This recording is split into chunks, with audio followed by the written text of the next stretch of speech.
Hello everyone, welcome to the session for studies after IGCSE A-levels. So our hosts are Felix, Machine, Yoshi, and Arzel. This is what we're going to be covering today.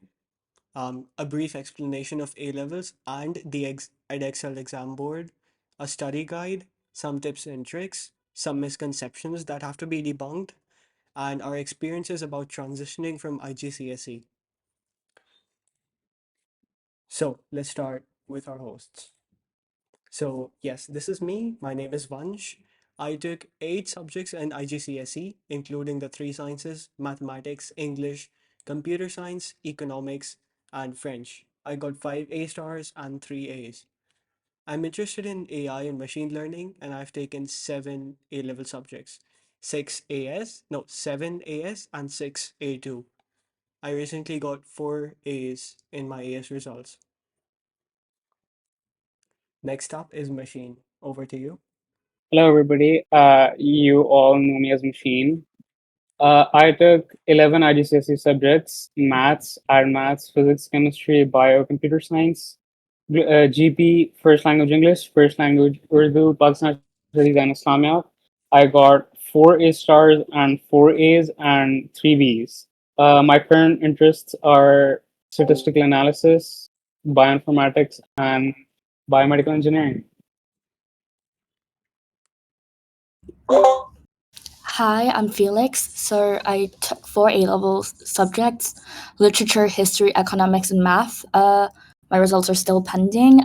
For IGCSE, I took 10 subjects: first language English, literature, math, math, economics, computer science, business, history, chemistry, and physics. And I got 3 A stars, 6 A's, and 1 B's. I'm interested in law, economics, and finance.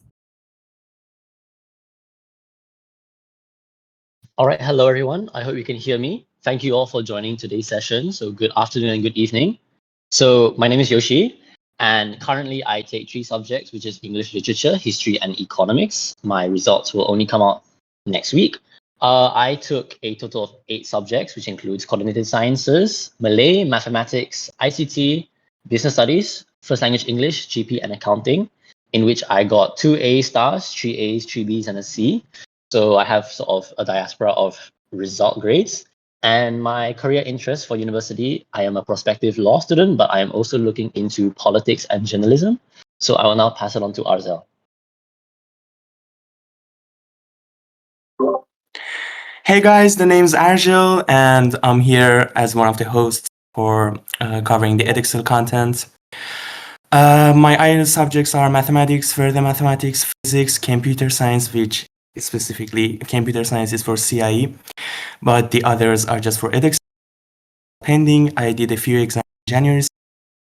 However, the main ones, we are waiting for it for the May June session. Completed 5 Edexcel IGCSE subjects in May June 2024. Yes, mathematics A, physics, chemistry, CS, and English as second language. 2 9s, 2 8s, and 1 6. So if you're wondering why these are numbers, because IGCSE scale for Edexcel is out of 1 to 9, all right? And my career interests are machine learning engineering and data analytics. Yo, my favorite topic. All right, so guys, well, in this session, we have decided to tell you about Pearson Edexcel. Well, most of you are doing your A-levels here, right? Because everyone who's attending this session is either being doubtful about doing IBs or just trying to get to know more about A-levels. However, we're just going to introduce CIE points and Edexcel points for you so you can decide better. So as the host's experience, my own experience, why did I choose Edexcel? So there are 6 notable points here that I really like about Edexcel. First one, modular exam structure. So most of us know Edexcel as a modular exam board, and we really but by we, I mean at least me. I really like exam structure. The exam structure is just very modular and very nice. And predictable exam styles, yes, the exam styles of questions at Excel are a little bit predictable. Friendly market scheme. The market scheme, when you get through the market scheme when you're doing your exam, and then you're doing a mock and then you want to check your answer. You check the mark scheme, you see that every little point is marked as a kind of mark. You know what I mean? Like a method, a solution mark, and whatever. Fourth point, well-organized content. Yes. Frequent exam sessions, 3 times a year, right? And globally accepted. The misconception that most of you might have is CIE is just equally accepted. CIE is just more accepted than Edexcel, whereas these two are equally accepted and equally recognized. So there is no difference. Can we please move to the next slide, please? All good. So guys, when you go through the boards, when you go through CIE, you see that, okay, there are so many lessons and subjects that are provided by the A-level. However, for Edexcel, there are a few of them. So that's why we listed them here. There are subjects for STEM subjects, for business and social sciences, and the next slide, which is for humanities. And you can see the list here. I'm not really going to read through them because this will just take so much of your time and it will just waste it. So yeah, you can have a little look at it. And all right, so the main thing that I encounter in this server, so it's not just in this server, all right, guys? So I have seen this a lot.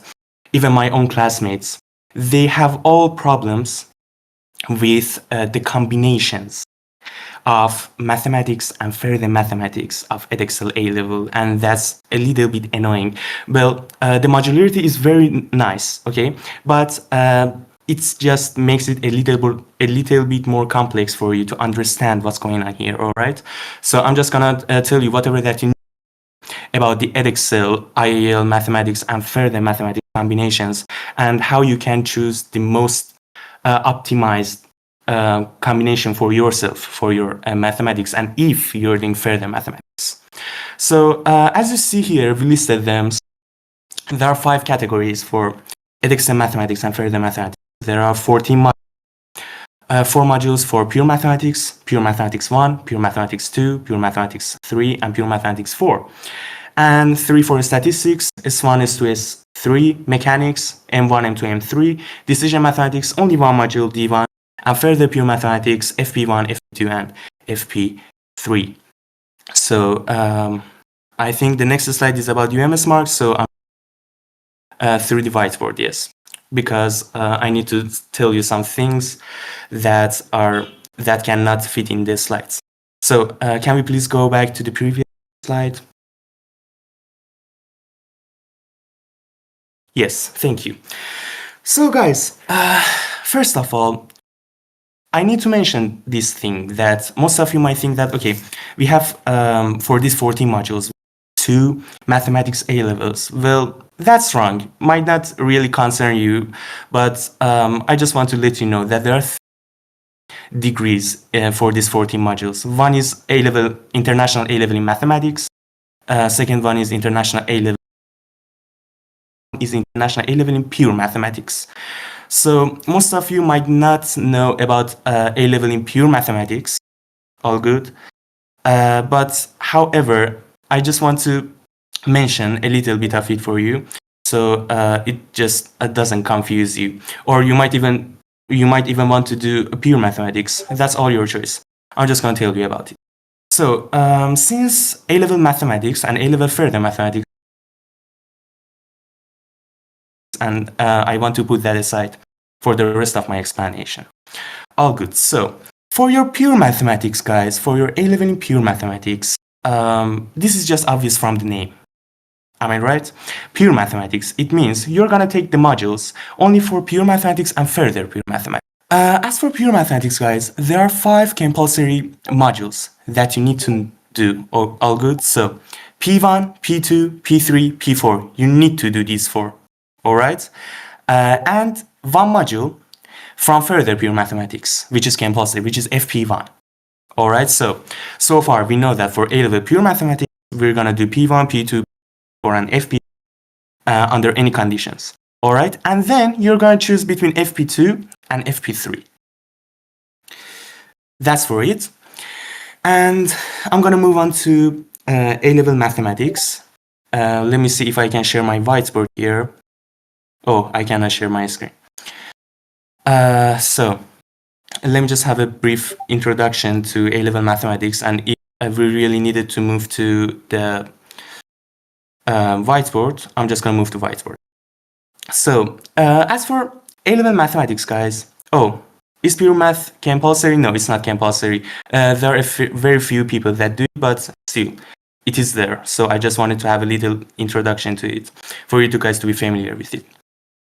So that aside, we're gonna go through the A-level mathematics. So first thing that I need to mention, guys, here is that see, we have P1, P2, P3, P4. So the hierarchy, you see the hierarchy?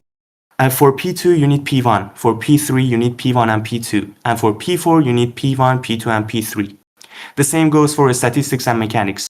S2 needs S1, S3 needs S2 and S1, M3 needs M2 needs M1, and M3 all good. However, for further pure mathematics, guys, FP2 needs FP1. However, FP3 needs only FP1 as well. So I just want to tell you that FP2 and FP3 are two independent modules, and you do not need to know FP2 before starting FP3. So do not be concerned about this thing, all right? And as for, there is one question that happens here, that the share screen access. I need to share my screen for the whiteboard, if that's possible. Well, this is not working really. I cannot share my screen.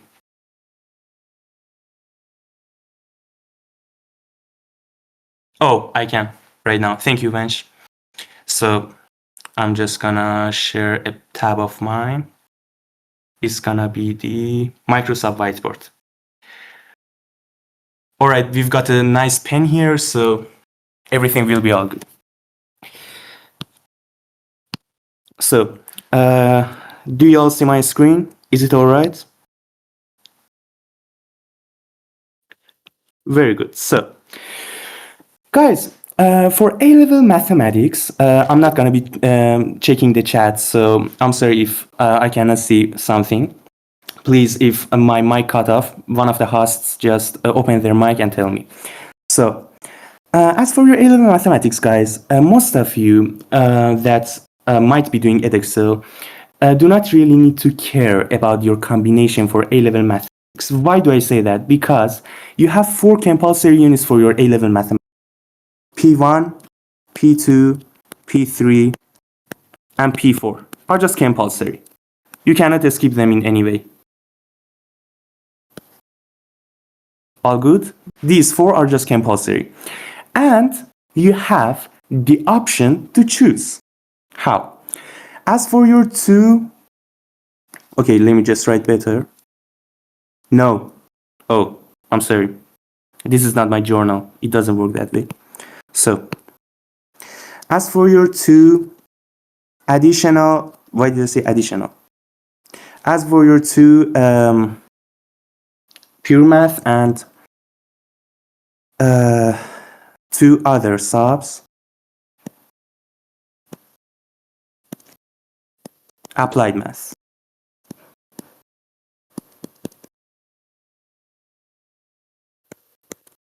You're going to be choosing between S1, S2, M1, M2, and D1.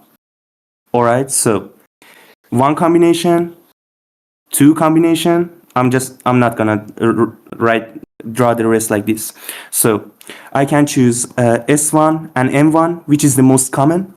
All good. I can choose S1 and S2.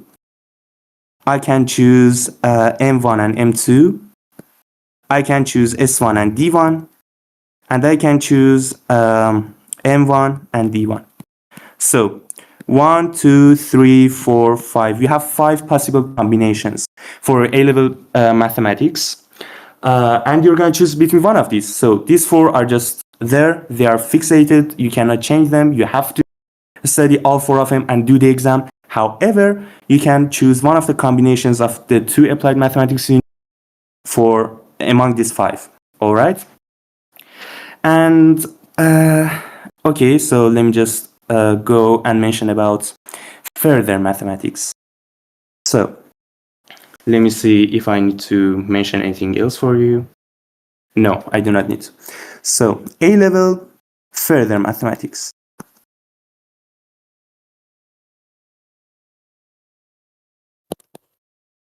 So there's one thing about Edexcel that I really like, guys, and this is the thing that if you don't like statistics, if you hate statistics, you can avoid it as much as you want. And the same goes for mechanics. The same goes for the same goes for mechanics and statistics. You see, like, okay, I don't really like statistics. I can do this combination. I can do this combination, or yeah, I can do these 2 combinations, and I don't have any statistics for my A-level mathematics. That's just perfect, all right? So if you're doing CIE, if you're doing Cambridge, then you're gonna do a statistics under any condition. In any case, you're just gonna do it. But in Edexcel, you can just avoid doing the statistics. And as for your further mathematics, you all right. For your further mathematics, guys, from the name it's obvious, you're gonna take 2 further pure mathematics units. FP1 is fixated, you have to do it under any condition, but you choose between FP2 or FP3,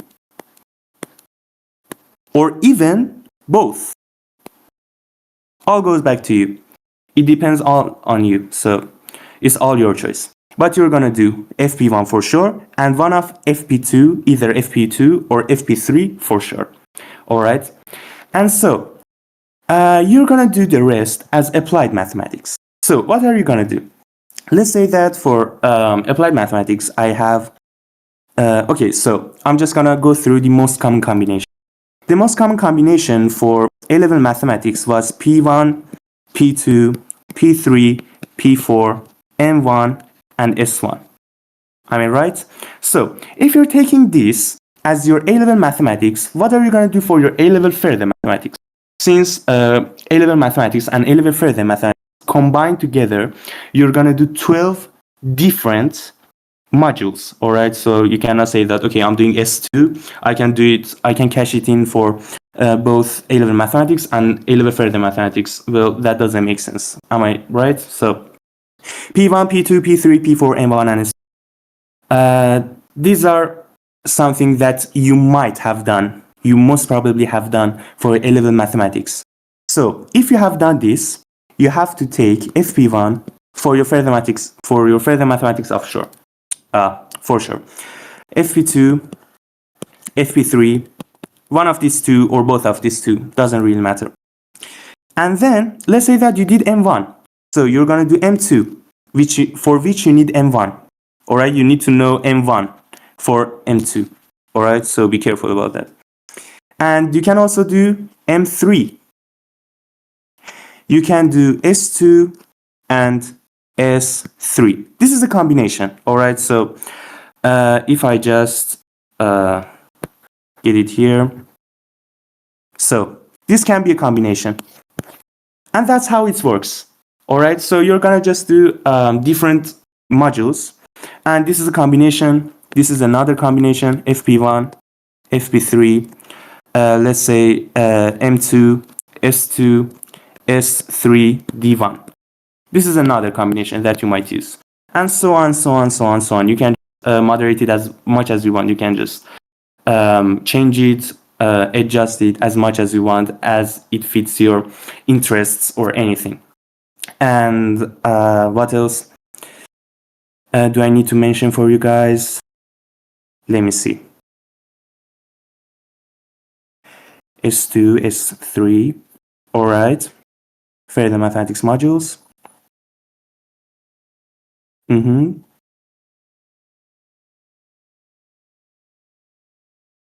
Yes, so as just a matter of reminding you, is that for CIE, I don't think you have such a thing, but really for Edexcel, you have cash-ins. All right, cash-ins. So when you go to the British Council site for registering for your exam or registration, you will see something like cash-in for A-level mathematics and A-level further mathematics. All right, so what are cash-ins? Guys, cash-ins are just represented as a subject, all right, as a module in your registration form. However, they are free. All good? So I have AS level cash-in and I have A level cash-in. A level cash-in. So guys, be very careful about these cash-ins because they are very important and you need them. So each one of these have a code. All right, so you have these for every subject. You have this one for mathematics, for further mathematics, you have it for physics, chemistry, for history, geography, psychology. Doesn't really matter. For whichever, you have this caching thingy. All right, so here our topic gets a little bit general. And you have A-level caching as well for all of these subjects. So what are you really gonna do? When you're doing, let's say, okay, for my case, I'm just gonna tell you about my case. I did P1 in January 25, and I did P2 and S1 in May, June 25. So I think I have pinged. Let me see. Oh, what is caching? Yes, I'm explaining. All right. So the caching tells you about this. Okay, when I'm doing P1 for Jan 2025, for January 2025, I'm not going to register for the AS level caching for mathematics. All right. I'm just not going to register for it. I'm going to register for it with the subjects that I'm doing for my AS level, which are P2 and S1 here. So I'm just going to register for the AS level, all right, AS level caching for mathematics in May, June 25. And it is free. It is free of charge. It is just there to tell the exam board that, okay, this guy is going to have his AS level, and these are his modules. And you're gonna do the same for your A level. So when I'm gonna do my P3 in Jan 26, and when I'm gonna do my P4 and M1 in May, June 26, then I'm gonna do the A level caching here. And most of you might think, okay, if I don't do the AS level caching in the site, or if I don't tick it on the registration form, nothing's gonna happen. But seriously, guys, something's gonna happen. And what would that would be the thing that, okay, if I forget the AS level caching here for my AS level, and I want to get my A level grade and A level certificate, I need to pay an extra amount of money for my AS level caching. If you forgot it for your AS level, at the end of your AS level, you need to pay for it. If you forgot it and you're going to get your A level certificate, it's not like an actual exam like £95. No, it's just £15 most probably. All right, it's around £15 or maybe higher this year or years afterwards. But you're gonna pay a minor fee for it to be there, for the AS level caching to be there. And this might be a little bit of confusion that, okay, having this AS level caching and A level caching, or how am I going to register for it? So when you're given the registration form, guys, let's say for mathematics, because we're talking about mathematics here, you have, all right, I want the pen. All right, no. Okay, thank you. So let's say that you have AS level caching for mathematics. this has a code, guys. So you see that, like, okay, when you're doing your A-level exams, all right, when you're doing your A-level exams, there are codes, like as CIE in Edexcel. In Edexcel, they also contain alpha, but in CIE, they are all just numbers. So when you have that mixed combination of alphabet and numbers, like I think for like mechanics, it's WME01 something, which is for mechanics 1. Or let's say WFP01 for FP1. I don't really remember. It's something like this, okay? So as you have these are just for the individual modules and units that you're going to register for and pay an amount of money. However, for cachings, instead of this W, you have X and Y, all right? X or Y. For AS, it's going to be X, and for A-level caching, it's going to be Y. So you're just going to register for them. They are literally written like this, and they are very clear, and you can literally see that this is the caching in the registration form, and you can just easily choose it, and choosing it at the right time will have no costs for you. So just check it with your exam officer and ask them if you do not understand here, because I cannot just lengthen the amount of presentation, so most of you might get bored. So I'm just going to wrap up the A-level caching and AS level caching here. So yeah, that's all. Let me just get my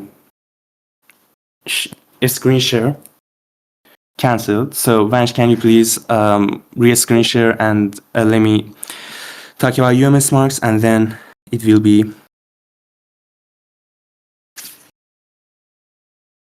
all that you need for Edexcel.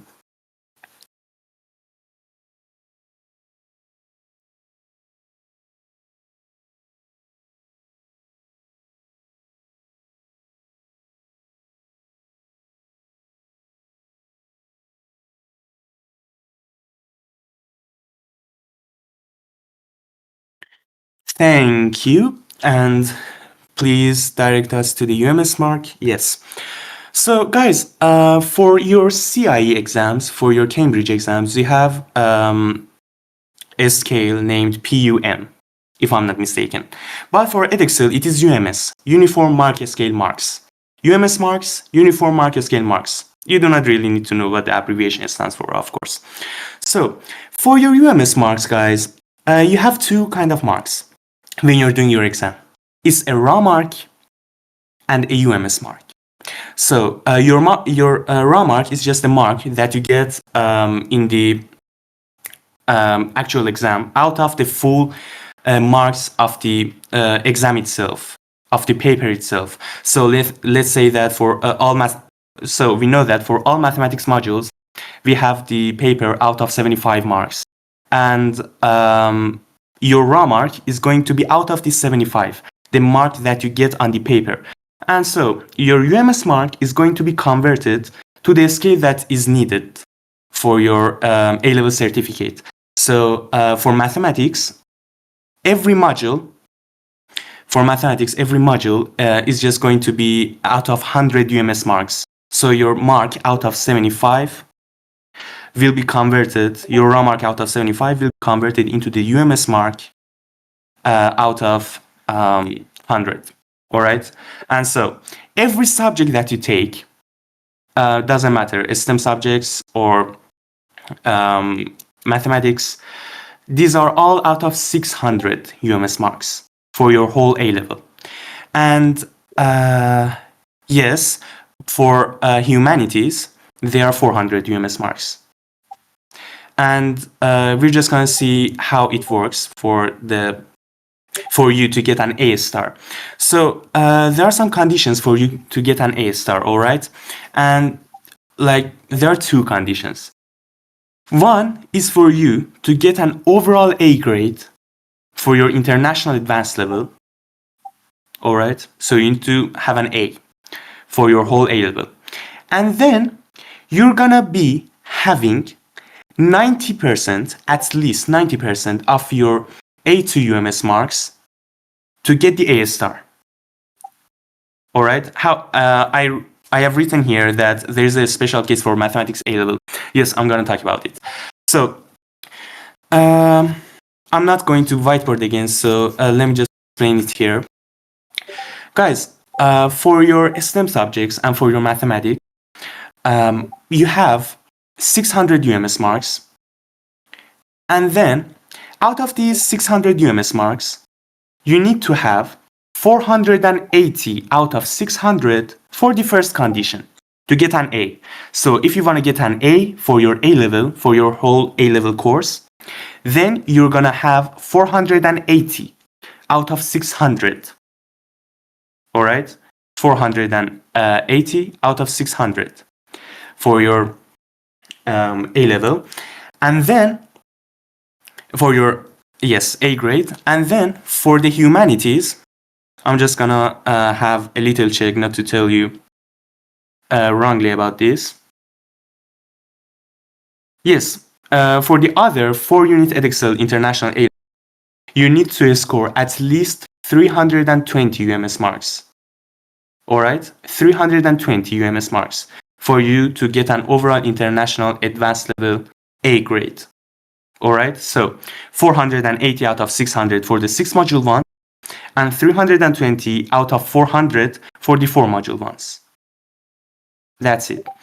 And let me just say one more thing. That was the exception for A-level mathematics. So A-level mathematics is just you have, let's say, P1, P2, P3, P4, M1, and S1. And you're gonna have 480 out of 600. All right, 480 out of 600 for your A grade. However, for the second condition that says 90% of your A2 UMS marks, these A2 UMS marks are gonna be calculated for P3 and P4 only. So, not any applied mathematics units. All right, so if you're doing P1, P2, P3, P4, M1, and S1, you are only going to care about P3 and P4 marks for your UMS mark and for your A2 UMS mark and for your A star grade overall. But the rest is the same for further mathematics, for biology, chemistry, for humanities subjects, for business, economics, for geography, history. Doesn't matter. 90% of the A2 UMS marks, but only for mathematics A level, you need to go through P3 and P4 UMS marks. And let's say 180 out of 200 with a simple calculation. 180, 200, you need to get to live up to the second condition. For physics, it's going to be like 270 out of 300 for A2. And for, let's say, geography, it's going to be 180 out of 200 for your A2. And yes, guys, that's all that you need to know about Edexcel. I hope this has been useful for you and would be helpful for your future if you're doubtful about taking Edexcel or CI, or if you're doing Edexcel and you're about them. I hope that has been helpful. So I'll just give it over to the other host. Thank you. All right, thank you, Azel, for explaining about Edexcel. So, as I introduced, I'm Yoshi, and I will be going into a general guide for subject combinations. So, whether you have started your A levels or not, and you have picked your subject combinations, this is a sort of comprehensive introductory guide on recommended and core subjects that you should have for these specific popular courses. And these are all based onto from university websites. All right, can we go to the next page, please? So when it comes to STEM, so obviously the main three courses that most people do is medicine or adjacent, engineering, and computer science. So for medicine, what is typically required by universities is that you must have biology and chemistry. This is always necessary. And then typically math or physics is the third that may be required. If you go to certain countries like Scotland, they may require all four subjects, which is the three sciences and maths. But commonly, what most students take for medicine is math, biochem, and a popular fourth is physics or psychology. So just to elaborate a bit more on a popular fourth, so these are subjects that are commonly taken by students who are entering these courses. Now, the fourth may not seem very relevant to the course they're applying for, but this is quite popular, so we put it in regardless. So for engineering, obviously, there are many types of engineering, whether it's mechanical, civil, chemical, aeronautical. But what is typically common in engineering is that most students take maths for the maths and also chemistry. And maybe you'll see people take physics instead, but both double maths and chem is the most common combination. And popular fourths include such as biology, physics, CS, econ. So obviously, bio as a popular fourth if you're going into biochemical engineering, physics if you're going into most general engineering courses. Comp sci is also a popular fourth, and so is econ, because certain universities, they like when you take quantitative subjects. So this means anything mathematical. So obviously economics is sort of counted under this. And we have computer science as its own genre. So what we will get into later as well. So the core subjects that we have for computer science is maths, physics, and further maths. Now, obviously, you may assume that computer science will be A-level computer science will be a core subject for the course, but it actually is not. Instead, a lot of universities, especially those in the UK, actually recommend that you take further maths instead of computer science, as the course is heavily mathematical based. But of course, you can always take comp sci as a fourth. And then obviously we have chemistry and economics as other alternatives. So now we get into humanities and social sciences, in which we have a couple of careers. So first, economics. So those of you who may be interested in economics, the core subjects will be double maths, so maths for the maths, and economics. Do note that for certain universities, mainly in the UK, if you take only math, further maths, and economics, meaning these three subjects, you may not be eligible, because certain universities count math and further maths as a singular subject. So if you are interested in a course such as economics or engineering that definitely requires further maths, it is recommended that you take further maths as a fourth subject. So as we see here, with economics, a popular fourth is physics, chemistry, or accounting. Now, the reason why physics and chemistry is actually recommended is, as I said previously in the prior slide, that for a pure economics course, obviously, if you search online for economics courses, there's finance, there's land economy, there's quantitative finance. But for economics specifically, universities prefer quantitative subjects, so anything mathematical, and this includes both physics and chemistry, which is why a lot of candidates do take these subjects. And obviously, accounting can be pretty popular if people are trying to go into finance. Next, we have business. So the common core subject for business is math, economics, and business. Now, you may see here, I wrote case-to-case basis for business. The reason why is because certain universities as well, especially in the UK, so these are mainly for UK universities and also in the US, they do not prefer or they do not recommend that you take both economics and business together, as these are considered as overlapping subjects, right? And a lot of universities actually prefer and recommend that you take economics instead of business, which is why, and I will get into this in a later slide on why business is not recommended as an A-level in the UK universities especially. So popular fourths are, of course, accounting, psych, and further math. So for accounting and finance itself, the core subjects are math, accounting, and econ. Math is required for accounting and finance, so you cannot ever escape math. And accounting, econ are just recommended subjects. And popular fourths are, of course, further maths, law, and business. Now, law may seem quite irrelevant to accounting and finance, but a lot of students have taken it, and universities do tend to appreciate students who take a second essay-based subject. Can we move on to the next slide, please? Now, I also hope I'm not speaking too fast. So diving more into social science subjects, which is we have political science, PPE, and IR. So for those who don't know what PPE and IR means, PPE is politics, philosophy, and economics, and IR is international relations. So these are courses that delve into diplomacy and policy making, whatnot. So the core subjects that you should have are mathematics, economics, and history. Mathematics is required if you are going into poli-sci or PPE, as the economics aspects require A-level mathematics. Now, though history is a recommended subject for this course, I would not heavily recommend taking it as an A-level, which will be later discussed, as it is a very content-heavy subject and may even drag down your overall results entirely.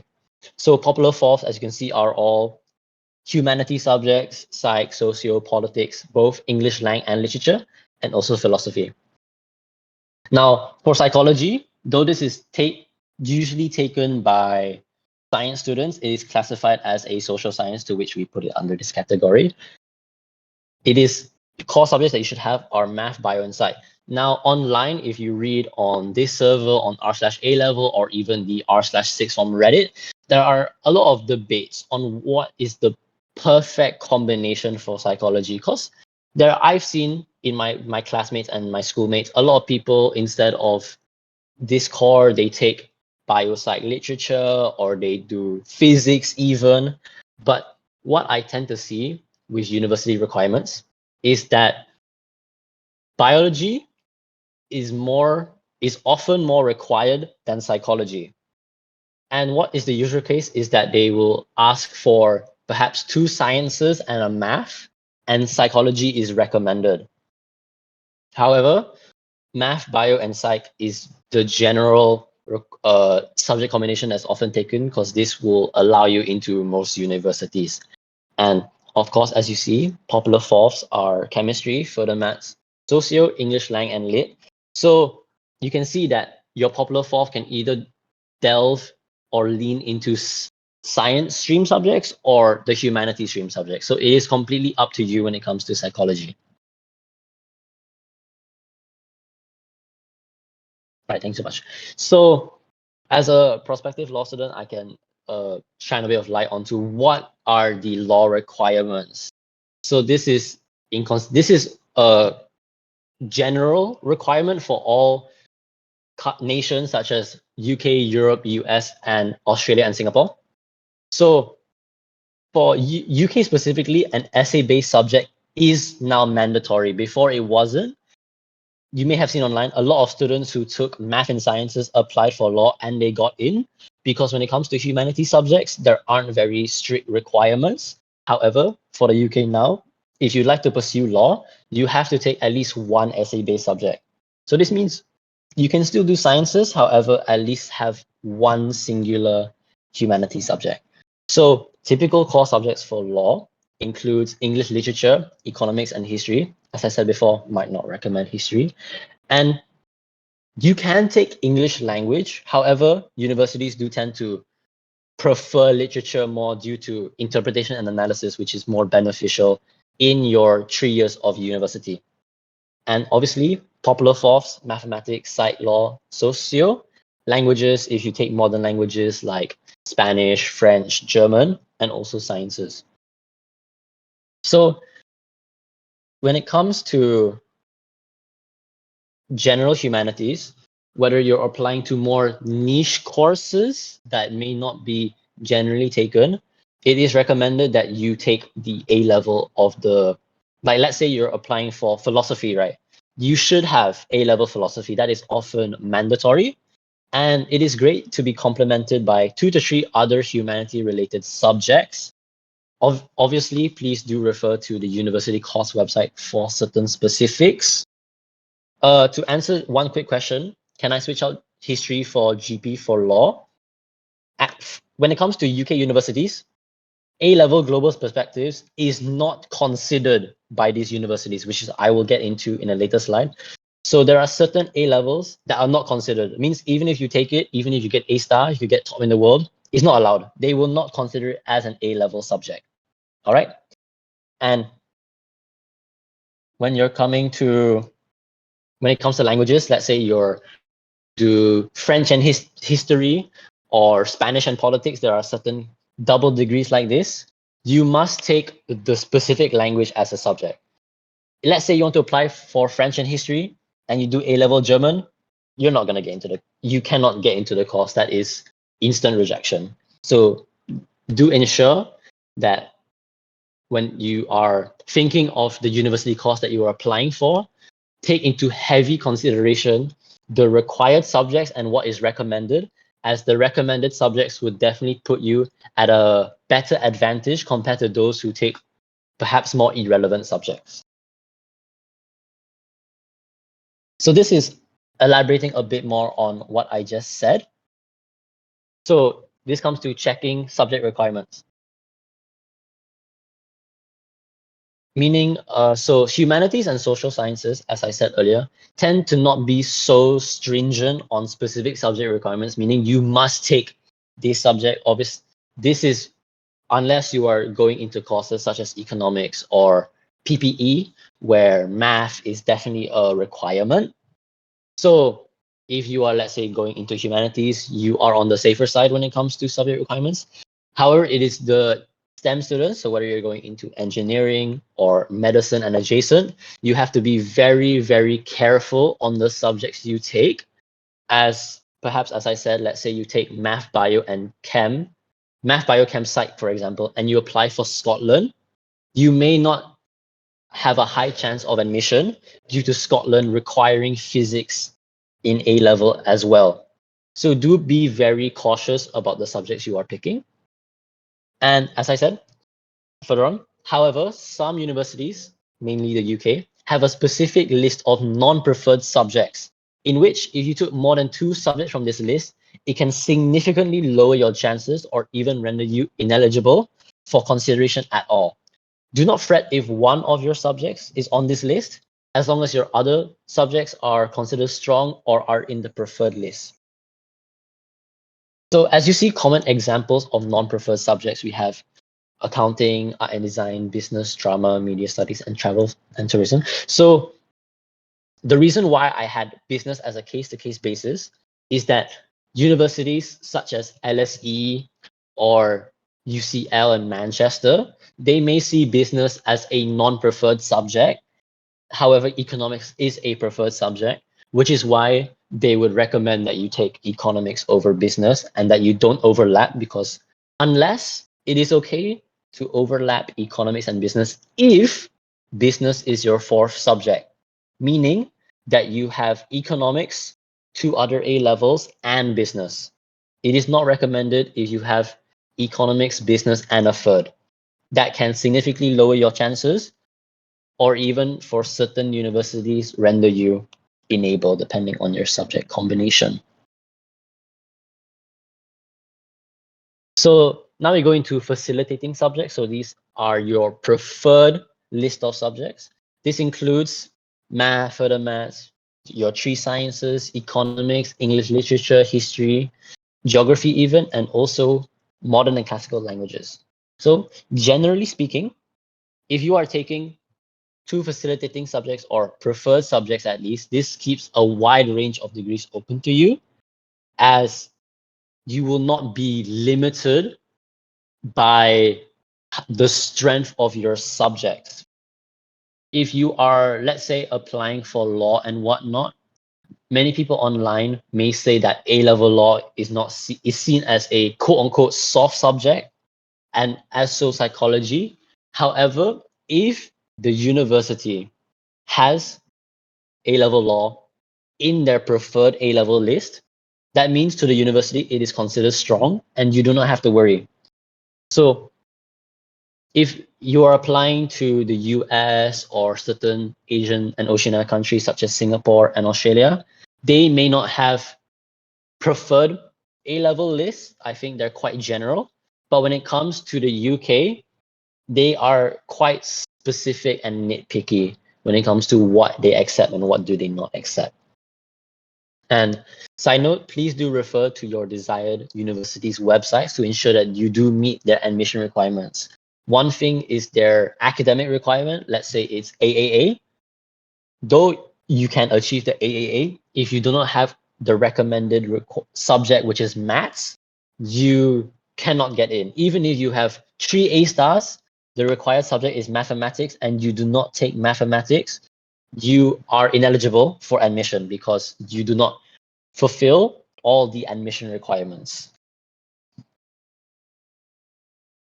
So a very important question that most prospective A-level students have, including I assume many of you in this session who are coming from IGCSE or equivalent courses.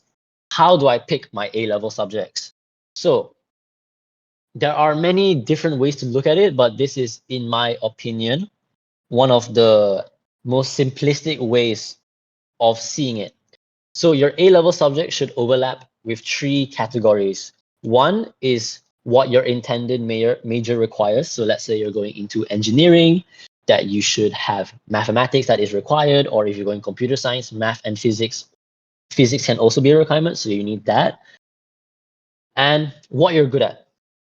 So what you're good at and what you're interested in can be seen as one subject. So I'm speaking from my own experience from IGCSE. I took coordinated sciences for the lone fact that I was good at it, but I had zero interest. I was not passionate about my sciences. Now in A-level, I have seen people, they take subjects that they were good in IGCSE, but they don't like. And this may be a burden to you in A-level, though you can score in the subject at an A-level standard, but you may be completely demotivated or uninterested to even study for it, which may burden you entirely throughout your A-level journey. So it is 100% recommended that you take a subject you're good at, but also have passion in. So passion and skill should go hand in hand when choosing your A-level requirements. Obviously, depending on where you're applying, certain countries such as Singapore ask for 4 A-level subjects, meaning you must take 4 if you want a strong chance of getting in. You can be admitted with 3, however, there is a very low chance unless you have 3 A star.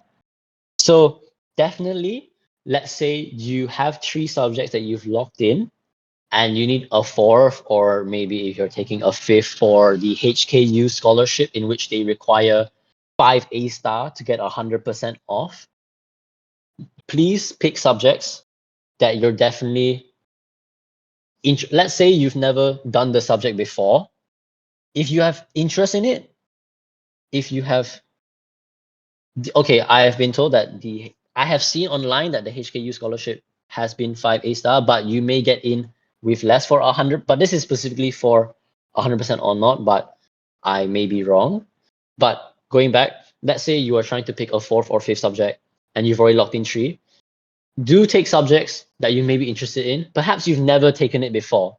Like in my case, my 3 A levels, I did not do it whatsoever, but I had passion for it, and I had no clue if I was good at it or not, but I just went for it. So in A levels, it's not, don't be scared to take risks in taking subjects. You never know whether or not you'll be interested in it. And it's passion that can drive you forward into getting a higher grade.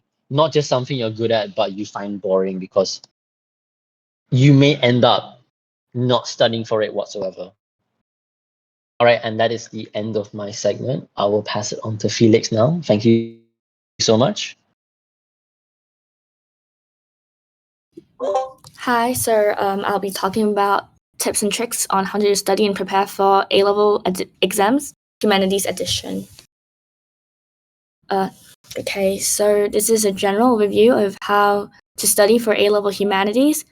So these are some of the most common study methods. Okay, so flashcards. So the flashcards are helpful for memorizing specific details like stats, dates, quotes. So to those who are planning on taking like history, for history, there are like specific dates you have to memorize or like the number of casualties. So flashcards can be pretty helpful with that. Or, for literature, like if there's anyone here who's planning on doing literature, so there are some questions that you have to memorize quotes for. So flashcards can be very helpful. In terms of flashcards, I think the online ones I would suggest doing online ones. So that's more convenient and it's also way less time consuming.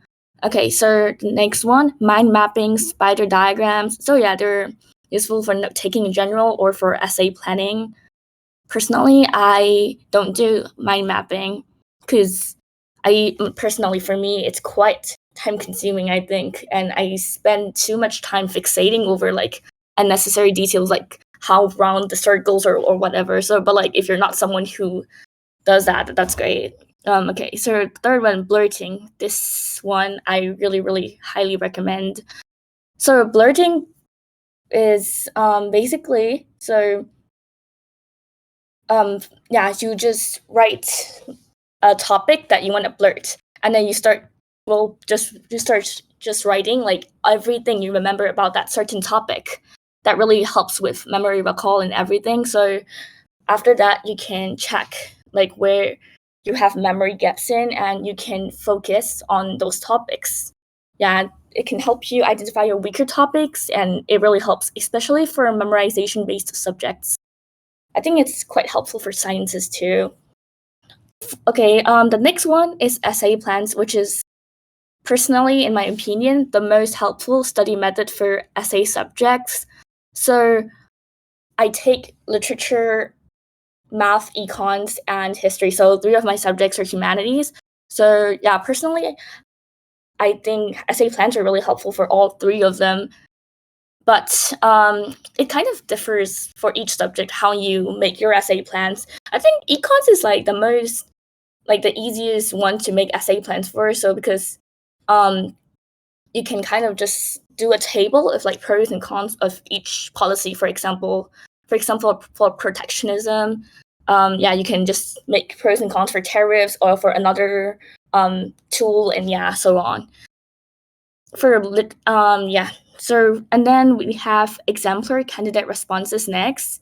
So to those who have done IGs before, I'm sure you're all familiar with ECRs.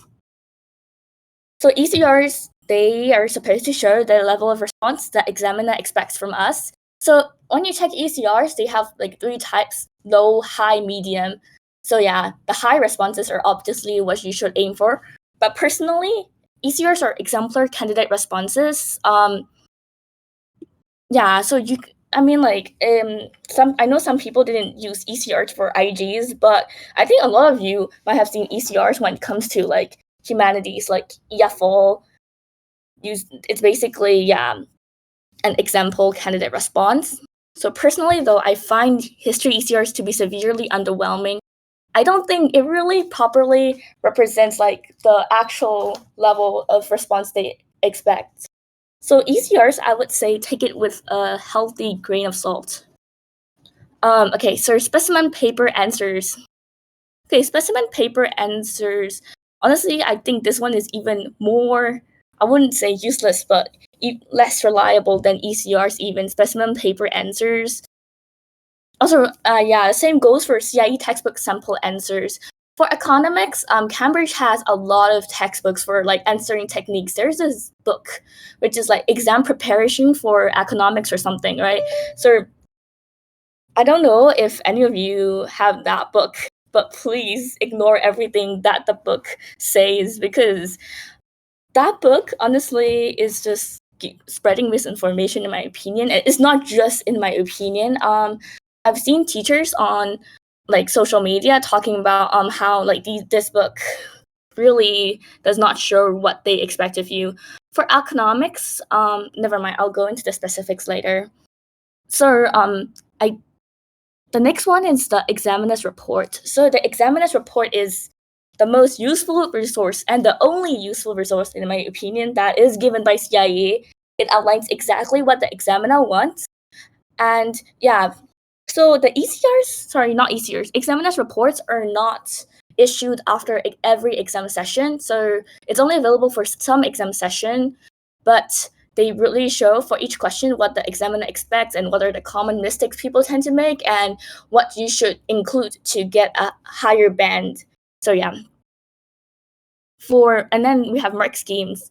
So mark schemes, for humanities, they're very vague, so they're not that helpful. They're mostly just like suggestions. Like for history, the mark schemes are just like, yeah, it shows you like a list of points you can include, but like it's not really that helpful, yeah. But like but like it's really helpful for sciences, math, obviously. But even for math, I think like they show you the answer, but for explanation, you should just watch videos. And for English lit, the mark scheme literally just does not have anything except marking rubrics. So for marking rubrics, I feel like marking rubrics are just as vague as they were in IGs. So it's vital that you have a good teacher that can mark properly when it comes to A-level humanities. Okay, last but not least, please practice essays. Please don't be lazy. I know essays can be very time consuming. I was also really lazy, right? So, but like the only way you can improve is if you practice essays, or in the very least, like at least do essay plans. Plan out for each question. Even if you're not gonna write the whole thing, please plan it out with bullet points or something. And try to cover like most of the topics and get feedback from teachers too. That is, if you have really good teachers. Otherwise, it doesn't really matter. I think my econ teacher personally was very lenient in her marking. Honestly, I think a harsh marker is like better than a lenient marker, because the examiners are not going to be lenient, So next slide, please. So yeah, this is an example of an essay plan. Also, yeah, I'll be going over YouTube channels. This is for economics. So this is how I did it personally. I didn't really go into much depth when it comes to essay plans. I mostly just wrote points. So yeah, for protectionism here, I have for and against for each tool, in each. Okay, it's not a tool. But this is just an example essay plan. So next slide, please.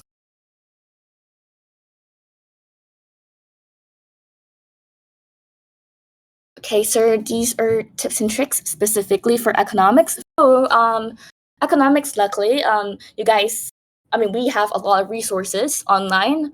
I think economics is probably the humanities subject with the most resources available. So for CIE, we have Adil Usman, Abdul Hadi, and Daniel Aslam. Their videos are really great. They have explanation videos for MCQs and also for essays. So the econs, if you guys have taken IG econ before, I'm sure you're familiar with how quite fake the marking scheme is. Not they don't really go in that much depth. They provide some suggestions of the points, but they don't really show you how to write the whole essay, right? So these YouTubers are really helpful. They also really go into depth about how to properly format and structure your essays. Okay, so the next one we have general YouTube videos. So Econ plus Del. So any econ student is familiar with Econ plus Del because he is the GOAT. He's not really for CIE, but for A levels, the exam the syllabus, they overlap a lot. I mean, they have basically the same syllabus. So his explanation videos are really great. And we also have Jacob Clifford. He does AP, I think, but his explanation videos are still really great. Okay, so the CIE mark schemes do not delve into explanation for MCQ answers, but you can find explanation videos on YouTube, especially if they're like recent ones. And the videos are pretty great too. You can also refer to examiner's report sometimes, but there isn't always one release for every single exam season. But on the examiner's report, you can also find which MCQ, I mean, for the exam season it's released for, you can find which which question that most people made a mistake in. Yeah. Also, I didn't include it here, but about the use of ChatGPT, I don't think GPT is really, really helpful when it comes to explaining. Honestly, most of the time, like the rare times I used it, it just made me more confused. So for econs, I would suggest relying more on YouTube explanation videos to explain you the MCQs rather than ChatGPT, or go to a teacher. I mean, that's what they're there for, to explain you. So yeah. As for paper to exam format, you can check out the videos from these YouTube channels I listed above. They give a really good explanation on how to meet the assessment objectives and score really well on your essays. For econs, I was told that AS marking is harsher, and I think I will have to agree on that. The AS marking, the mark scheme is also pretty confusing. So yeah, these videos really, really help a lot, especially Edil Osman. Like he really, really goes into depth about what they want. Like for AS, the evaluation marks are really hard to get. So yeah, the videos really do a good job in explaining them. Also, econs essay questions are pretty predictable. So because they can't really ask you anything out of the scope of the syllabus, so you just try to cover all the topics when you practice writing the essays or making essay plans. Like try to cover all the subtopics under the main topics. You can check the syllabus. You can use the syllabus or the scheme of work. I didn't mention the scheme of work in the previous slide, but yeah, the scheme of work also provides a pretty comprehensive version of like the syllabus. So that's all you have to know to enter the exam. Yeah. And lastly but not least, be consistent with practice. It doesn't matter how much you remember. The content is really not the hardest part for humanities. It's the essay writing. If you can produce a well-written essay that directly addresses all aspects of the question, it doesn't matter like if you can remember this, if you can't really show that through your essay. So this pretty much applies to all humanities. The hardest part is really not the content, but in scoring, because essays are marked pretty harshly. Next slide, please. Okay, so English Lit. So for English Lit, there isn't really any specific CIE Lit channels, but if your texts are like included in the syllabi of other exam boards like AQA is a really popular exam board, so there are usually usually YouTube channels specifically for AQA. So if your texts are on their syllabus, if you're that lucky, you can find videos specifically geared towards A-level, delving into the analysis of the book. Also Shakespearean dramas have abundant resources, so you shouldn't have much trouble finding them. So in IGs, like you can kind of avoid Shakespearean dramas, because for drama you can just choose any non-Shakespearean text, but for A-levels, like you have to do Shakespeare. So but the dramas are also pretty popular because of Shakespeare, so you can easily find resources online. So these are some websites for lit charts. SparkNotes, CliffNotes. Lit charts really goes into much depth for each text. SparkNotes and CliffNotes they're also pretty helpful for summaries and all, but they don't really go into much depth. Also, another thing, I think it's under SparkNotes, is No Fear Shakespeare. It's a really, really, really helpful guide. So the No Fear Shakespeare is basically a modern translation of every Shakespearean drama. So yeah, it really helps. So for making literature notes in general, I think you should include context. So two types of context. First, the historical context, then the author background. Because yeah, it's really important, you know, the author background, and then you can kind of reference it in your essays as well to show like why the author chooses to present these themes, etc. So and next thing is character analysis. So I think you should have an a sheet of like analysis of the main characters at least. Yeah, so and when you revise too, you can remember who are these characters, especially when you're doing these short stories. So for AL literature, there you have a choice. You can either do a collection of 15 short stories, or you can do a short novel. Personally, I think a novel is way easier to remember, but my school chose to do a collection of 15 short stories. So yeah, there were a lot of characters. So you should make notes for each character, their motives, and maybe also like a vocabulary bank of like for describing each characters, because sometimes in exam your brain just blanks, you know, you can't remember any word. So it's really helpful like if you include that in your revision. And next is themes analysis, and we have key quote analysis. If you choose to do extracts, you don't really have to remember these quotes. But it's nice if you prepare for key quotes ahead, so that way you don't forget about like stuff you really wanted to mention in exam since you prepared for these. And then we have settings analysis, and next is stage directions analysis. This is specifically for drama because only dramas have stage directions, like this character eats the bread or something. So yeah, stage directions. I think a lot of people tend to ignore stage directions sometimes, but these are really important.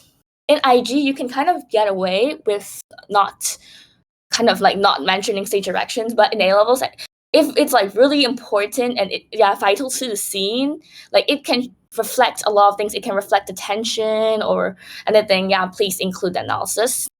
And we have productions as well. So this is also for drama. Because productions is like how they executed the play, because different companies have different interpretations of certain scenes, especially for Shakespeare, right? So there's like the Globe and the Royal Theatre, and like there are like so many different productions of Shakespeare. So it's really nice if you make notes for just watch like the one or two productions. You should watch the Globe production for sure. And if the production executed a particular scene exactly how you imagined when reading it, it really helps with your analysis. When you want to point out about this point, you can use that to strengthen your points. Like in the 2015 Globe, the Globe's production of, like, for example, The Taming of the Shrew, like they did this, so it also shows blah blah blah. You can add that in. Okay, so and again, just make essay plans for every text if you can. This should include your main points, facets for your lit essays, basically your topic statements for each paragraph. You should have at least 3 or 4 if you want.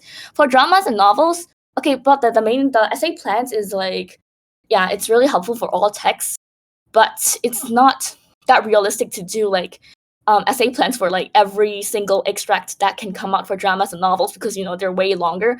But you should know the significance of each scene or chapter. Sometimes CIE can ask you filler scenes. In that case, just pray to God, and really, if you get filler scenes, there's not much to analyze, but just try to analyze it anyways. And you can also refer back to like the earlier scenes, and then you can point out about like how this scene shows the true colors of this character, or just how this scene foreshadows the next chapters or whatever. Okay, so next slide, please. Right, so we have history here. So CIE A-level history has one of the lowest rates of A's and A stars globally every year. I think the A star rate was 0.8% at some points, and the A's are like 2%. So yeah, this is something you should keep in mind when you are thinking of taking A-level history, because it's a really hard subject. I blame CIE for this too. I don't think Edexcel is as bad as CIE. I'm not saying it's not as hard, but CIE genuinely just does not give enough resources for this. So yeah, CIE history has scarce resources, vague mark schemes, and it's very dependent on the competence of your teachers as well, because getting reliable, accurate feedback is vital. So in AS, there are like 10 markers and 20 markers. And the thing is, like, you can't really mark it yourself. You can't really try to mark yourself because, you're going to be biased to yourself. And the mark schemes are also like really, really vague. So like checking if you meet these criteria is like quite difficult. So yeah, you shouldn't take this subject unless your teacher can actually mark. Yeah, so and you're really passionate and prepared to invest a lot of hours into the subject. I think A-level history really demands a lot of hours, and yeah, there are times that I focused too much into it that I neglected some subjects accidentally, like econs. And yeah, you should just balance your studies for all the subjects. You can't just focus so much on one subject that you completely ignore the other subject, because that's not going to turn out well. Yeah, so for YouTube channels, there isn't really any specific CIE channels, but you can refer to other exam board A-level history channels if you do similar topics. I think for humanities, like literature and history, we have a similar syllabus to OCR. Yes, and I guess you could also watch like, general history. I can't think of some right now, but there are a lot of the armchair historian. Yeah. So for books, access to history. So yeah, there is an access to history book for every topic, every A-level history topic. Actually, access to history is not even meant for CIE at AQ. But the thing is, like, okay, so yeah, moving on to our very fun fact. CIE doesn't really have official A2. So we have to use textbooks from other exam boards. We have to find resources ourselves. Even for AS, the CIE textbooks are not enough for preparation because they provide very, very summarized version of the topic. The official CIE textbook is only suitable for the preparation of paper 1, the source paper, which you don't really require that much in-depth knowledge. So overall, don't take it if you value your mental health or if you want all A stars. Also, again, this is specifically for CIE and not Edexcel. And no, this CIE A-level history, this hatred is not coming out of nowhere, guys. I have stalked online teachers forums, and basically, yeah, CIE genuinely just does not provide enough support, and they're not very transparent about what they want either, because, like, again, their mark schemes are very confusing. But I hear that there are new changes coming to the syllabus in 2027. Also, so sorry that I'm taking this long to yap. And okay, also, I just want to say one thing, right? Because I see a lot of people wanting to take history because they're interested in history. And sometimes, just keep it as a habit. Sorry, not habit, sorry, keep it as a hobby. Because again, A-level history, it has one of the lowest rates of A's and A stars globally every year. Why would you want to sacrifice your grades for history alone, right? If you want all A stars, you don't want history. For history, right, AS, I don't think I've seen anyone gotten above 90%. I don't think that's possible. I don't even the people who I've seen got getting top in country or top in world. I'm pretty sure their AS is just 90 or 89, and I don't and then A2 is around 93 at best.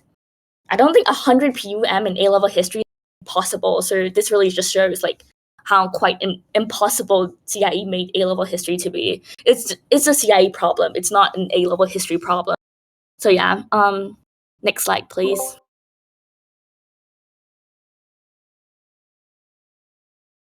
Okay, yeah, so popular admissions tests. So I included this slide because I see a lot of misconceptions about uni admissions in general. I just wanted to talk about admissions tests because some people are not aware they exist. So yeah, these are some of the admissions tests for some of the most popular courses. So for law, you need the LNAT. For medicine or dental related programs, you need the UCAT. So I think for medicine or dental related programs, basically every uni, I think they demand the UCAT. They expect the UCAT. I mean, they require the UCAT. So yeah, for LNAT, most top unis require the LNAT, but it's not all. Like, Warwick is also another top uni, but they don't require the LNAT.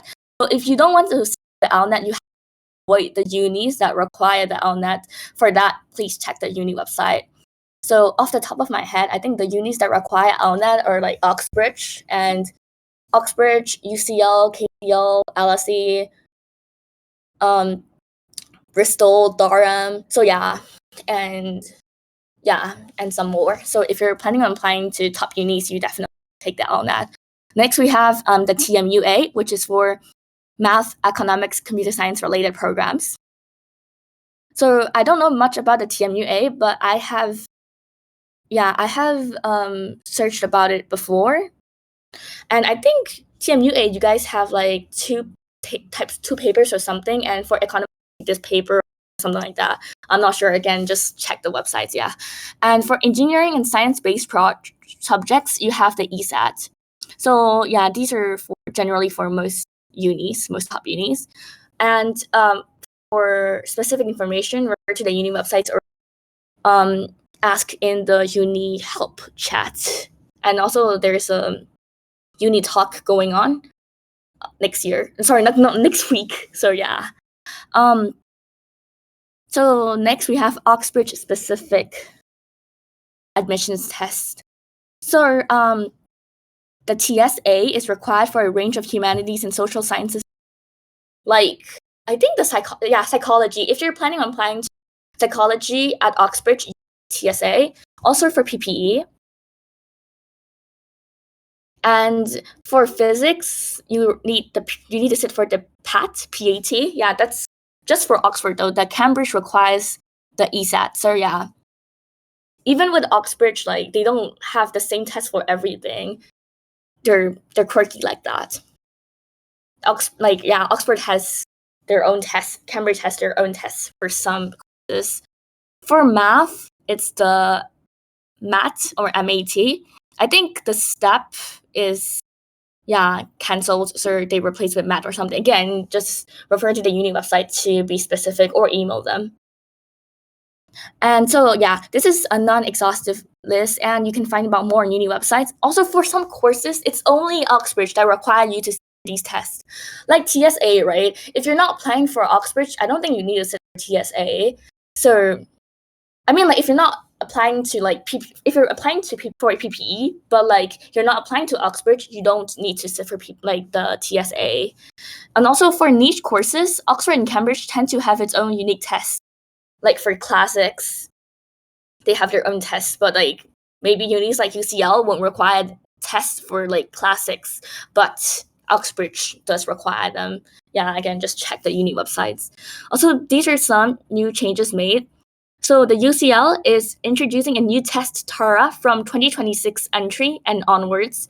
So if you guys are applying to uni this year to UCL for math and science related subjects, including like computer science, blah, blah, blah, so you need to sit for the TARA if you're applying for UCL. From what I've seen, the TARA, it resembles the TSA. TMUA is TMUA is required for like other top unis, but UCL is using the TARA. So like if you're applying for UCL, along with other top unis, you need to sit for like 2 tests, I guess. So yeah. And also the Cambridge law test has been completely replaced by the LNAT. Cambridge used to have its own test. but now they just use the LNET. Also, Oxford has scrapped many of its admission tests for this 2026 entry, such as for literature and history. So if you apply for literature and history 2026, you don't have to sit for admission test, just your personal statement and grades and interview. And they have also introduced new ones, such as the BMSAT, replacing the previously used BMAT. Okay, so now let's talk about studying for science subjects. So for the science subjects and for all subjects really, the most important thing, and I cannot stress this enough, is to start early. Your goal is to understand the logic and reasoning behind the content, and you don't just have to memorize it.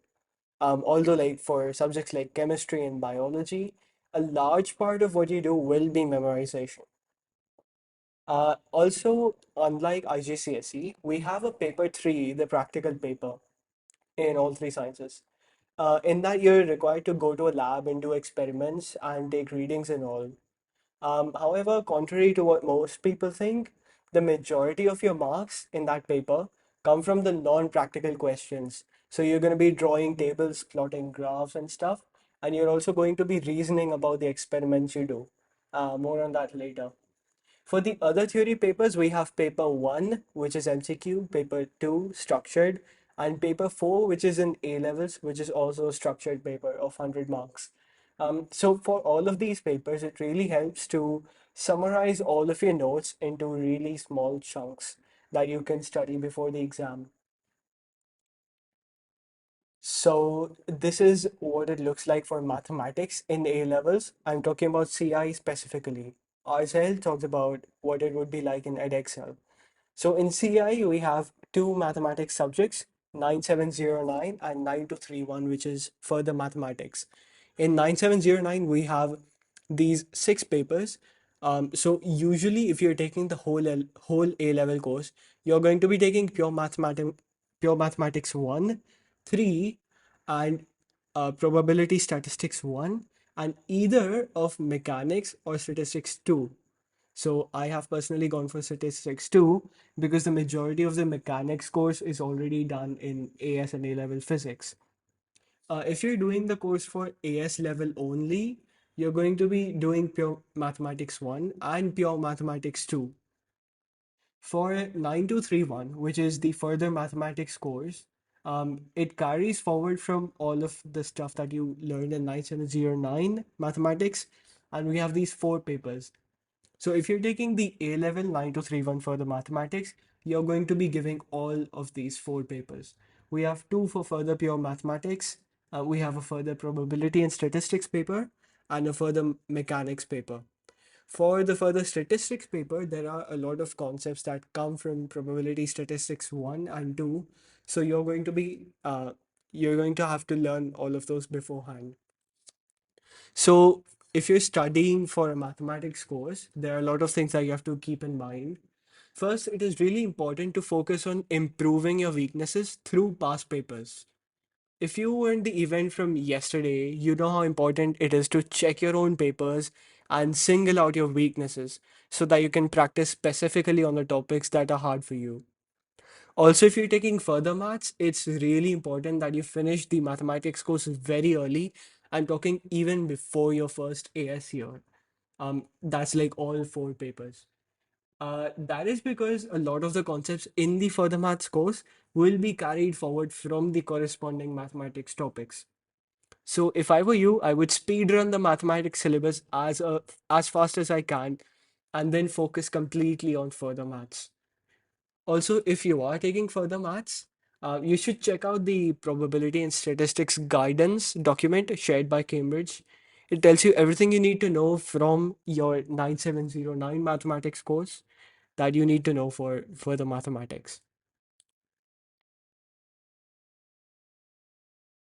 Got it. Right. So physics, I'm going to be talking about physics first, then chemistry, and then biology. Physics is quite different from how it is in IGCSE. There's some of the same elements there, but it's quite more rigorous, right? The main difference that the main difference that you find in A levels is that you're required to know a lot more about physics as a field, right? You need to know how to come up with formulas, you need to know how to derive new formulas from existing ones that you know, and you need to be paying more attention to units and a lot more intricacies, right? So there's a bunch of things that you can do to develop those skills. Obviously, the first thing, the IGCSE formulas that you've learned, those are your building blocks essentially, right? Everything else follows from there. So you need to know how those work before you move into A levels physics, right? You need to be able to, first of all, you should have them memorized. If you don't have them memorized, then it's uh, something you can do is get as complete a formula sheet as you can, and then practice practice the derivation of the new formulas from the ones that you have on your sheet, right? And preferably you should make your own formula sheet, right?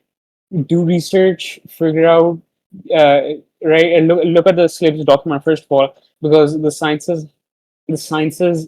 unlike the humanities, have really complete mark schemes, except for biology, and really complete syllabus documents as well. Uh, so there's that, and then there's a number of other sources you can consult, like I mentioned. Regarding YouTube channels, you have ET Physics and Siddhi Chandrashekha. Both of them have past papers as well as theory videos. Going through the course, ET Physics is really complete, and they're really focused on that sense of getting to teach you the concept and the theory behind everything, as well as teaching it to you with relevant past paper examples. And then non-CI specific sources, you have the organic computer. And for STEM, I would recommend that you use tools like ChatGPT. They're not going to be perfectly accurate for every calculation, but what they can do really well is teach you the theory and the concept behind things. And for things like chemistry and biology, uh, if you doubt that what your model is telling you is the is relevant information or sourced correctly, you can use bots like Perplexity and OpenNote that utilize actual academic research papers as their training data. So there's that. Uh, and then there's another thing about A levels physics is the focus on dimensional analysis, which I'm pretty sure is a completely new thing. Like, you don't see that in IGCSE at all, but you see this in both uh, your theory papers and your P3 papers. In your P3 paper, you're required to come up with the units for the gradient in your last question. There's a graph that you have to make. There's a graph that you have to draw, and then for the gradient of whatever graph you draw, you have to come up with the units it's supposed to be expressed in, right?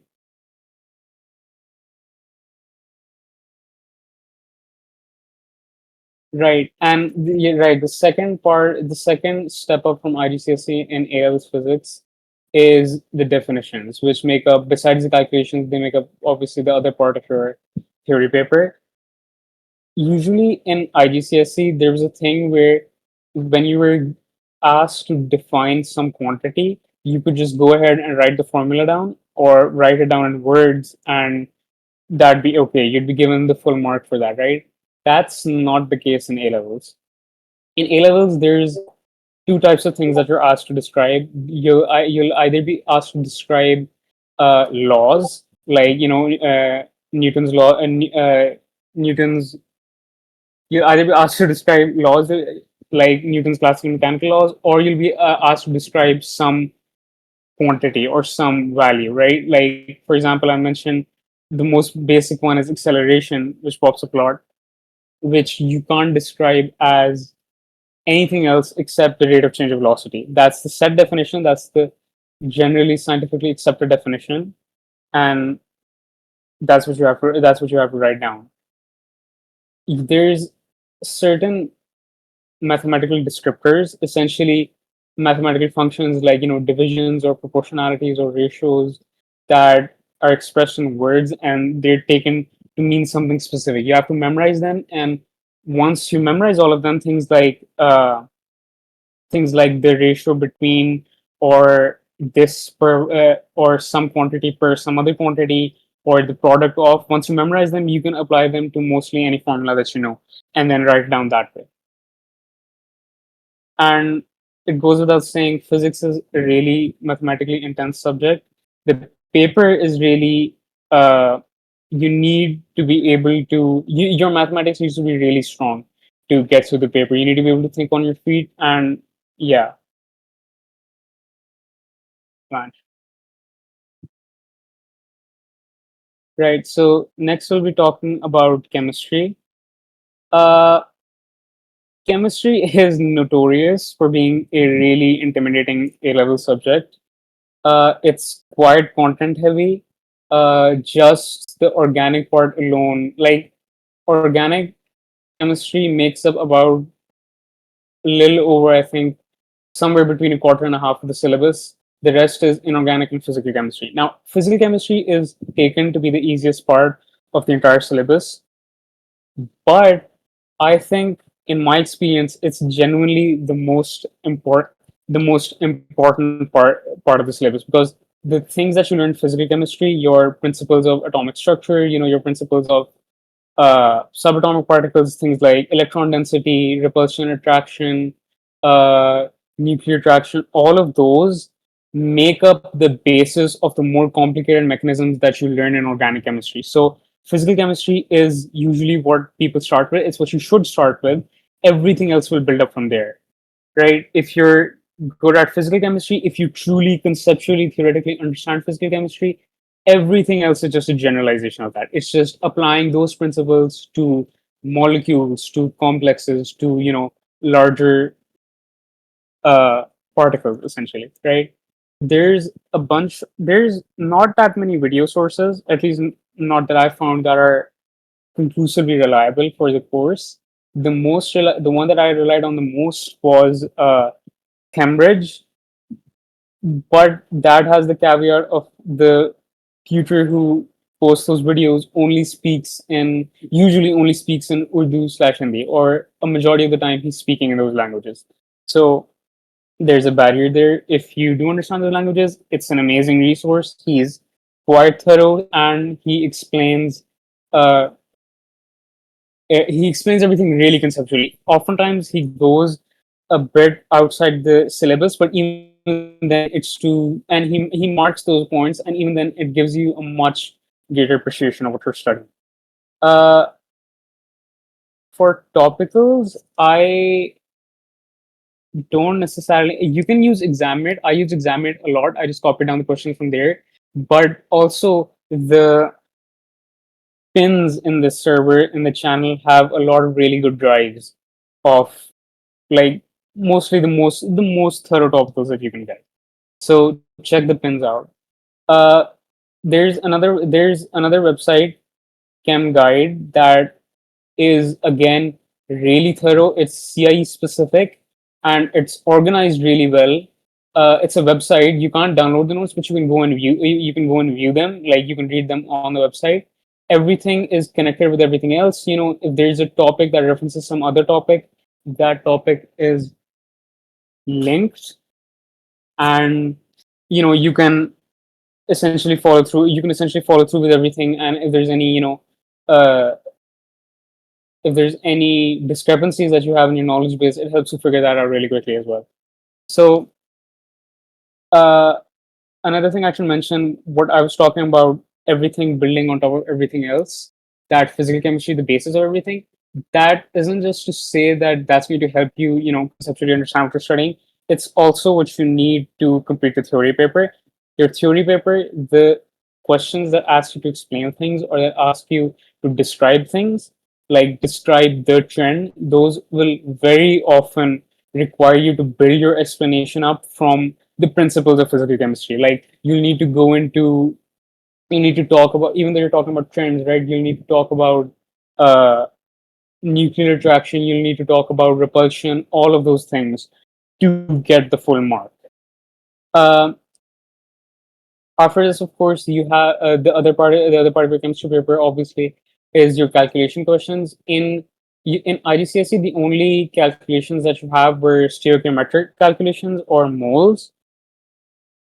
In A levels, there's two more things. There's chemical equilibrium, which is a topic from IGCSE, but now it requires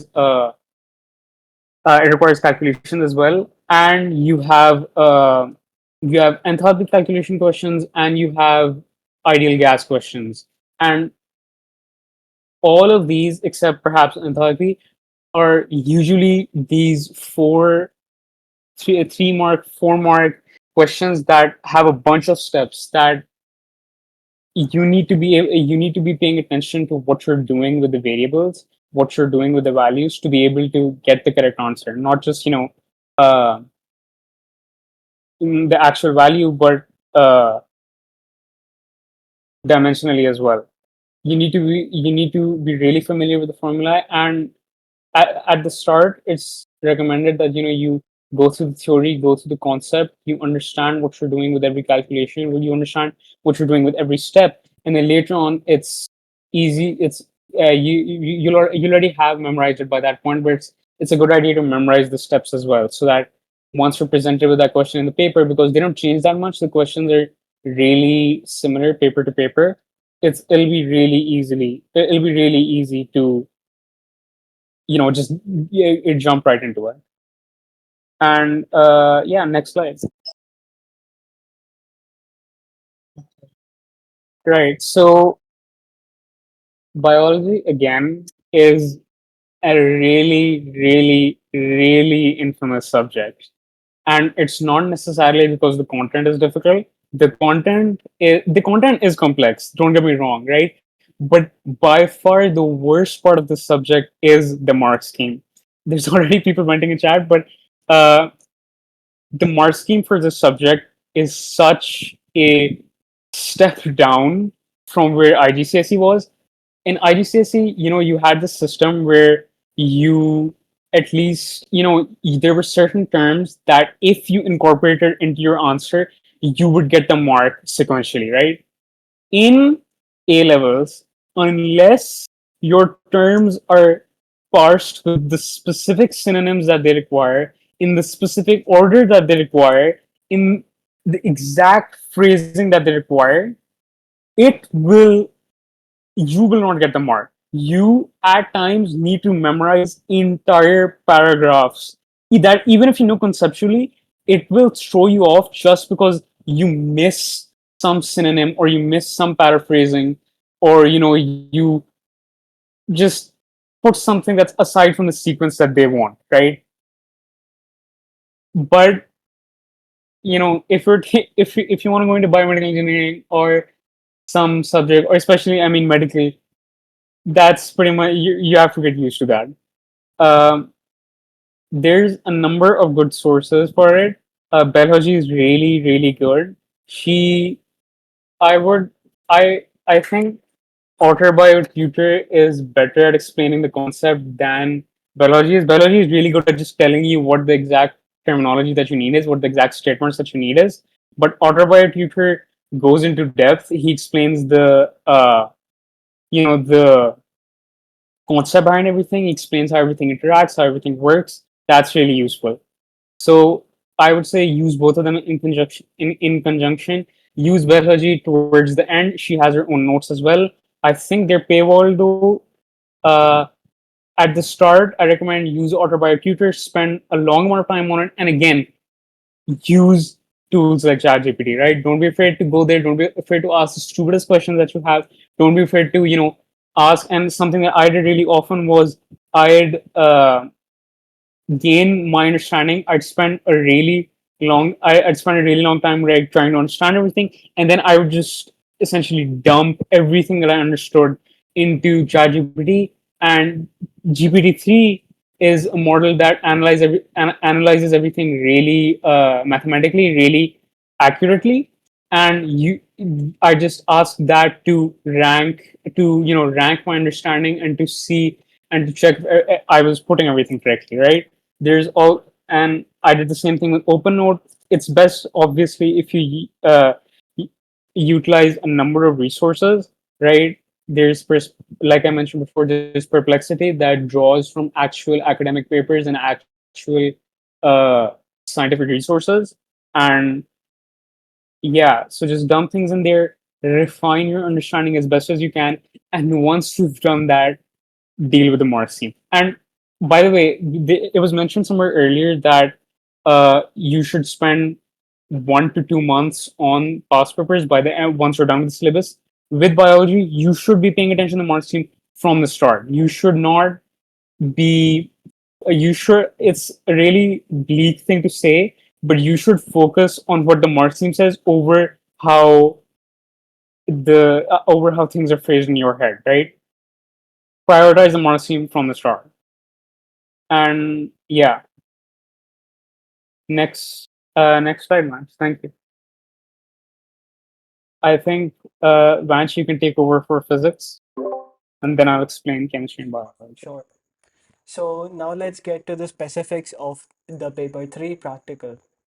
So this paper, as I told you, is conducted in the laboratories. So you'll be planning and performing experiments and taking readings and drawing tables, graphs, reasoning with them, and all of that.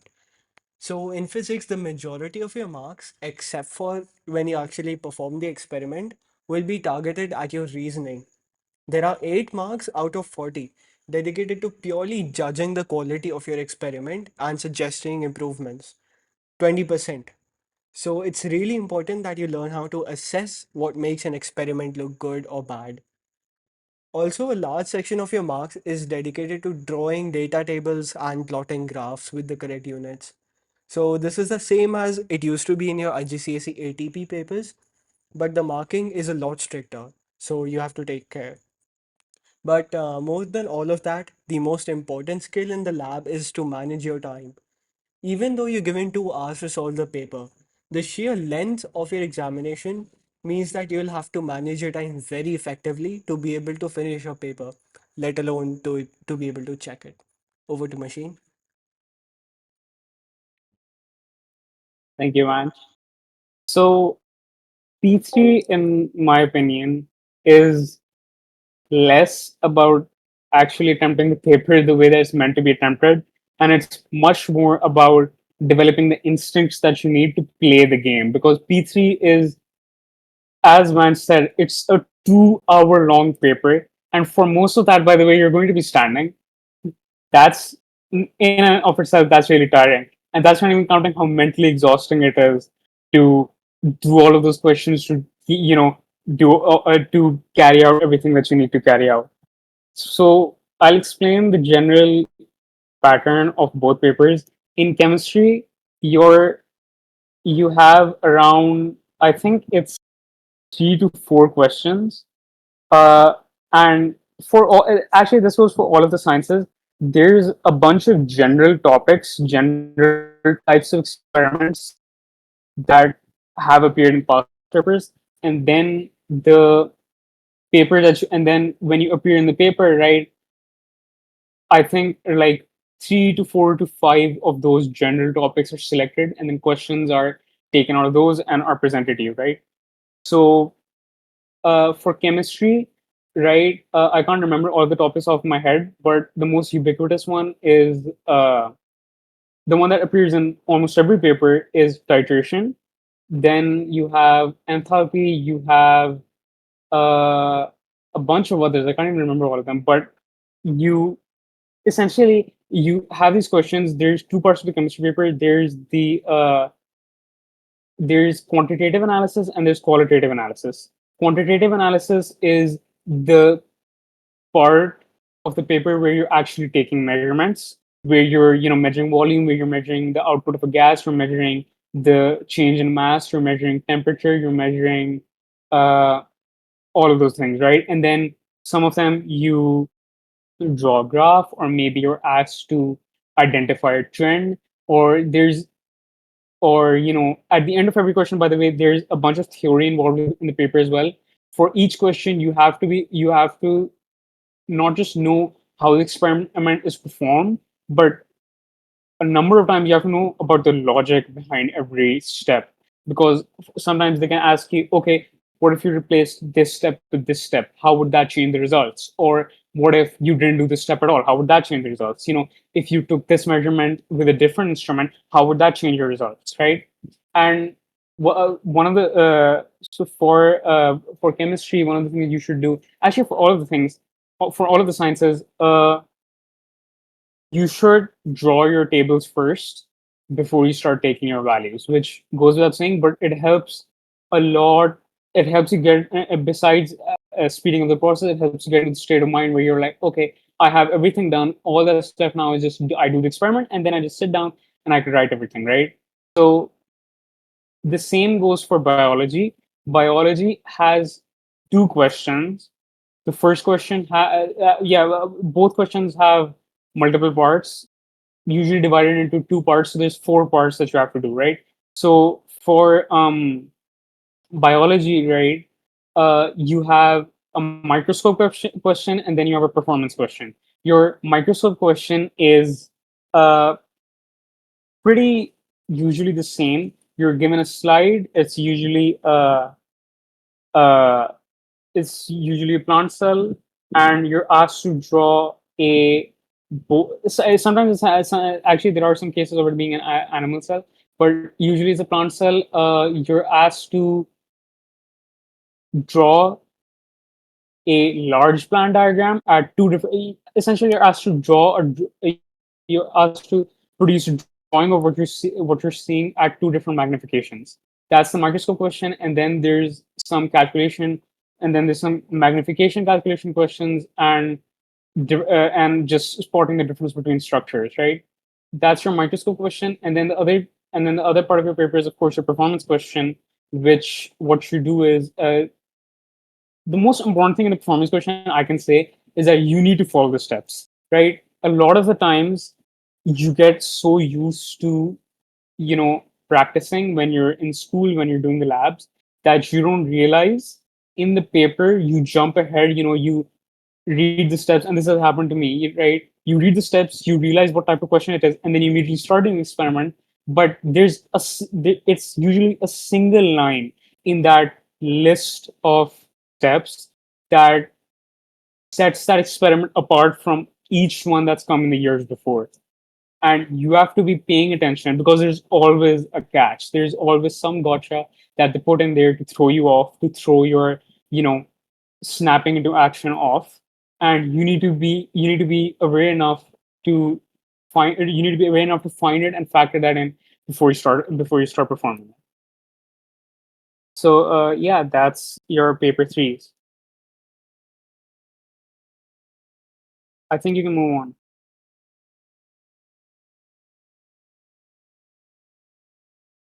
on. Yeah, okay. So yeah. The common misconceptions about A levels.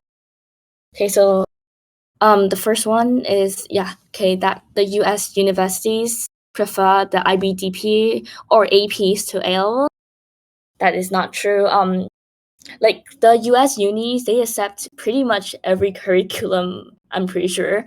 It's not about doing IB or A levels. I have seen people get into MIT or whatever with like A levels. It's not the curriculum. Just take academically rigorous courses, and the US takes a holistic approach when considering applications. So okay, second one is A levels are less academically rigorous than IBDP. Okay, so I think the IBDP is hard. Yes, A levels are also not like easier as opposed to what some people think, because A levels, yes, we only do 3 to 4 subjects, or 5 or 6 if you're as crazy as machine and bench. But A levels, the 3 to 4 subjects, it really goes into really, really deep. Yeah, it goes in really deep, and the content is a lot. I think I saw it the other day that one A level subject is equal to like 3 to 4 IG subjects, and that's sort of true in terms of like workload. there's just like a lot you have to study. So yeah, they're equally academically rigorous and they're equally highly regarded by universities. So it doesn't really matter which curriculum you do. The IB, you do 6 subjects, but it's the hard part is I'm pretty sure like quests you do. And also I'm told that the IB, it does for some subjects, most subjects, it doesn't really go into as much depth as A-levels do. Okay, third point, A-levels is only for UK universities. Again, not true. A-levels are widely accepted all over the world. Yeah, okay. And next point is humanities are easier than so every subject has its own difficulty. Humanities are not easier than them, so don't pick humanities just because like you're bad at math, you know. Pick based on your interests and pick subjects based on what your intended major requires. So pick subjects that align with your intended course in university. Okay. Next point is that Edexcel is not widely accepted as CIE. Again, that is not true. So they're both widely accepted. They're both A-levels, so it doesn't matter what exam board you do. And A-levels are not as hard as IG. Now take less subjects. Honestly, this is what I used to think too. I mean, A-levels are hard, right? But we only do 3 to 4 subjects. Or is it really as hard as like IGs where we did like 10 to 11 subjects, right? But no, it is way harder. Again, like one A-levels, the workload is equivalent to like 3 to 4 IG subjects. So yeah, doing 3 subjects even, it's like really, really a lot of workload. So you have to be prepared for that. A-levels are really hard. They're very demanding. But I mean, I would say it's still worth it. Yeah, next slide, please. Okay, so another point is that you can't take A-level math if you didn't do IG Ad Math. Again, that's sure, yes, IG Ad Math really helps because if you look at the syllabus, IG Ad Math and A-level Pure 1, the Pure 1 paper, the syllabus overlaps a lot. And I would say if you did IG Ad Math, like you're already familiar with 90% of the A-level Pure 1 paper, the content is pretty much the same. 90%. Only for Pure 1. It doesn't apply for Pure 3. But you don't need to have taken IG Ad Math for A-level. You can still do A-level math. Maybe you'll struggle a little more compared to your classmates who did IG Ad Math, but it's not entirely impossible. If you dedicate enough time to it, it's possible.